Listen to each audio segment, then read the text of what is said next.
तीन महिलाएं कुएं से पानी भरने आईं। पानी भरकर कुएं के पास बातें करने बैठ गई।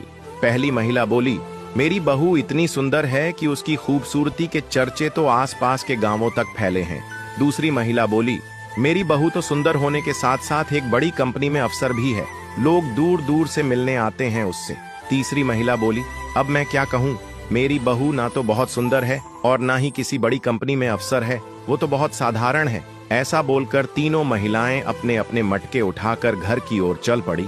तभी पहली महिला की बहू रास्ते में मिली। वो देखो, मेरी बहू आ रही है, देखो कितनी सुंदर है बहू। जैसे ही पास आई, अपनी सास को देखा तक नहीं और चुपचाप आगे निकल गई। अब दूसरी महिला की अफसर बहू सामने से आती हुई दिखाई दी। वो देखो, मेरी बहू आ रही है, देखो कितने ठाठ हैं अफसर जो है, देखो तो सही कितनी सुंदर है मेरी बहू। मगर अफसर बहू ने भी सास को अनदेखा कर दिया और सास के बगल से निकल गई। अब तीसरी महिला की बहू आई। सास कुछ कहती उससे पहले ही बहू ने कहा, माँ जी लाओ, ये मटका मुझे दे दो, आप थक गई होगी। ये देखकर बाकी दोनों महिलाएं हैरान रह गईं।